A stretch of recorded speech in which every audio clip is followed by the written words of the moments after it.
we had, as you know, the first symposium in 1997 when we got together for the NORD and FOP conference.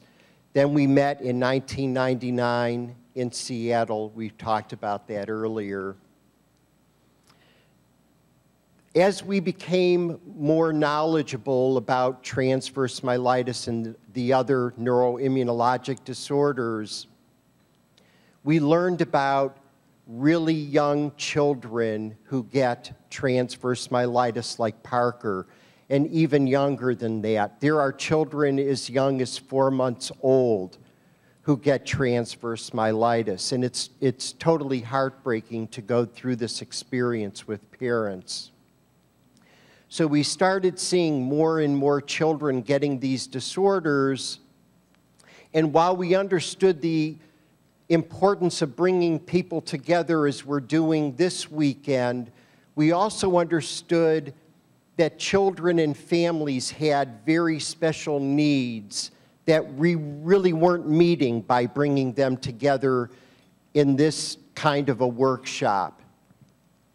And so the officers talked about it, and we decided that we needed to do something that would be specific for children. And we set about planning a children's workshop, which we held in 2002 in Columbus. It was by far the most insane thing I have ever been involved in. I spent every day for an entire year raising money because I didn't want for parents to have to pay anything to participate in this, and through that process found out that I was the world's worst fundraiser. I mean, if you spend every day raising money and you raise $70,000, that's really pathetic. But that's what I did. It was just a magical weekend, as Doug had alluded to earlier.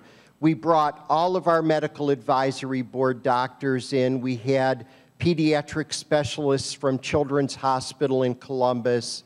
So the way we set it up was Mike, Paula's wonderful husband, took responsibility for getting young children and caregivers to a children's museum one day. We rented Columbus school buses.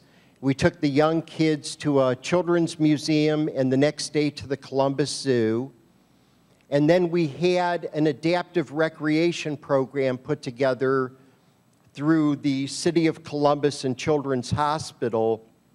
And the older kids, with Pauline, went on this adaptive recreation adventure.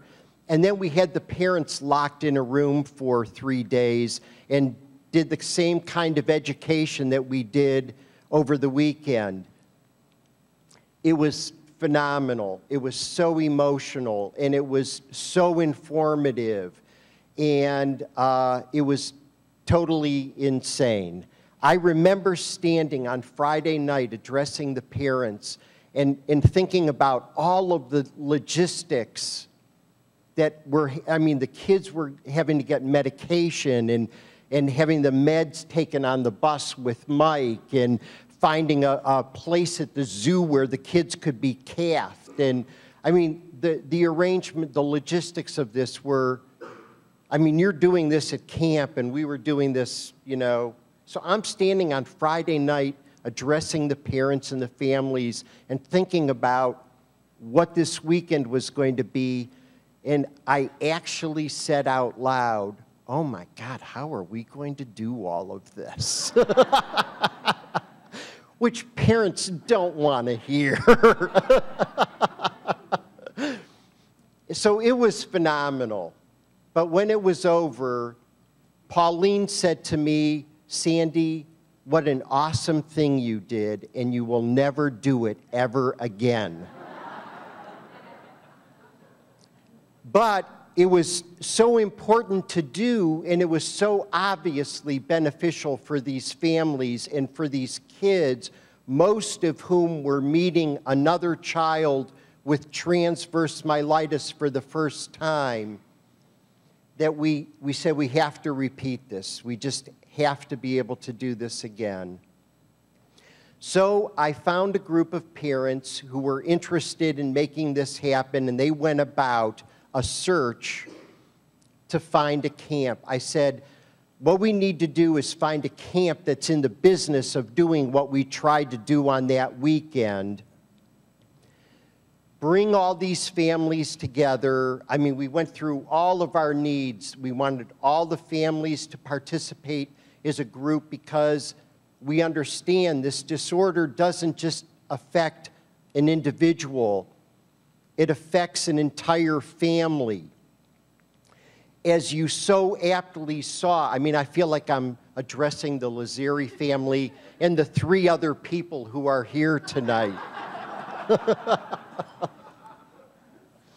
It affects a whole family, right? You had a daughter, a sister, a niece who had transverse myelitis, and everybody's affected by it, and we know that, and that's why we wanted families to be able to come with the kids to camp. It's not just Paula that was impacted by this disorder. All her brothers and sisters were impacted from it as well. So we went out, we searched. One woman was on a mission. She found a camp, a hole-in-the-wall camp in Connecticut. She spoke to the medical director there, and because we have ventilator-dependent kids, there are not a lot of camps around the country. There's sort of a camp in the country that can manage ventilator-dependent kids, and it's Victory Junction Gang Camp. So Leslie called the camp, and she spoke to the medical director there. And she explained to him all of the very complicated needs that we had in our community, and talked about how difficult it is for a rare disease community that's spread out all over the country and all over the world to have an opportunity made available to them, because most of these camps serve a local community or a state. For them to be open to serving people from all over the world, you do not see that. She explained all of this to the medical director, and he seemed to be very, very interested in what she was describing. And she ended the conversation, she called me, and she said, "Sandy, this guy totally gets it. You've got to call him and try," she said, "go do your thing with him." Which is a dangerous thing to set me out to do. So I did.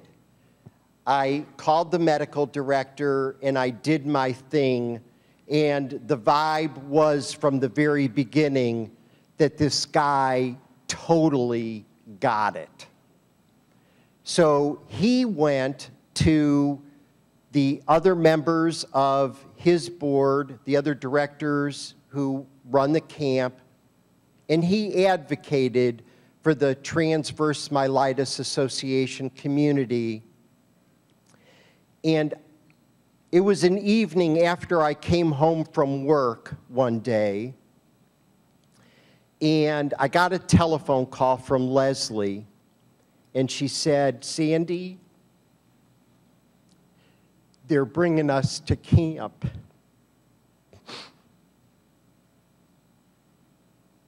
And of course, I did this. I stood in my kitchen and I just bawled. Of course, Pauline thought that somebody in the family had died. I just could not believe it. And not only were they going to have a family camp for the Transverse Myelitis Association community, but they wanted us to also have a retreat weekend where we could bring in older teens and young adults. And so we had our retreat weekend, we had our family camp, we have another retreat weekend coming up this October. Thanks, Andy. You're staying up here.